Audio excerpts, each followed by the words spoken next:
राधिका बरसाने वारी की जय। राधे राधे। 29वें अध्याय में कार्तिक महात्म्य में ब्रह्मा जी नारद जी को शंखासुर के उद्धार का एक प्रसंग सुनाते हैं, जिसको सुनने मात्र से सभी प्रकार के पाप कर्म नष्ट हो जाते हैं।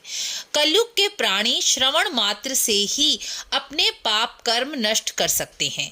कलयुग के प्राणी जब भगवान के चरित्र अवतार को सुनते हैं तो उनके मन और विचारों की शुद्धि हो जाती है।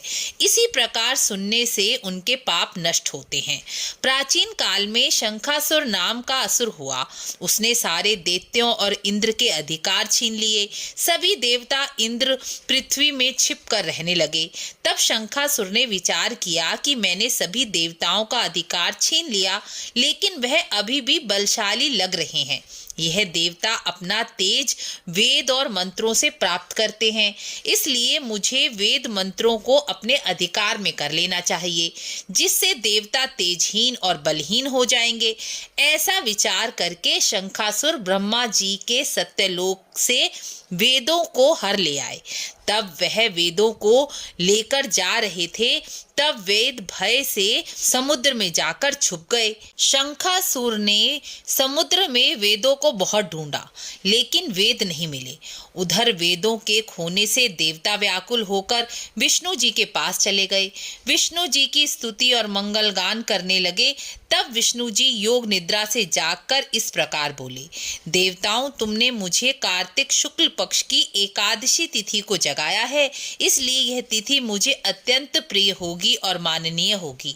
शंखासुर ने जो वेद हर लिए हैं वह समुद्र में समा गए हैं, इसलिए मैं शंखासुर का वध करके सभी वेद ले आऊंगा।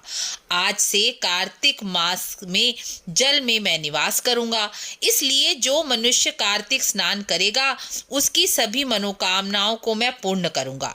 इतना कहकर भगवान विष्णु मछली का रूप धारण करके जल में कूद गए और शंखासुर का वध करके बद्रीनाथ आश्रम आ गए और ऋषियों से बोले, सभी वेद सागर के जल में बिखरे हुए हैं, तुम वेदों को खोज खोज कर इकट्ठा करके मेरे पास ले आओ।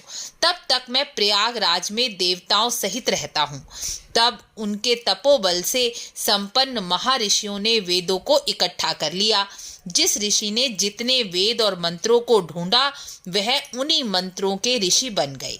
सब ऋषि वेदों को लेकर प्रयागराज आ गए और वेदों को भगवान विष्णु जी को समर्पित करके बोले, हे जगन्नाथ, इस स्थान पर ब्रह्मा जी ने खोए हुए वेदों को दोबारा प्राप्त किया है और हम सब ने अपने अपने अधिकार भी वापस पा लिए हैं। इसलिए यह स्थान पृथ्वी का सबसे श्रेष्ठ और पुण्यमय स्थान होना चाहिए। पुण्य की वृद्धि कराने वाला, मोक्ष को देने वाला और साथ ही महापापियों और ब्रह्मघातियों की शुद्धि कराने वाला यह स्थान होना चाहिए।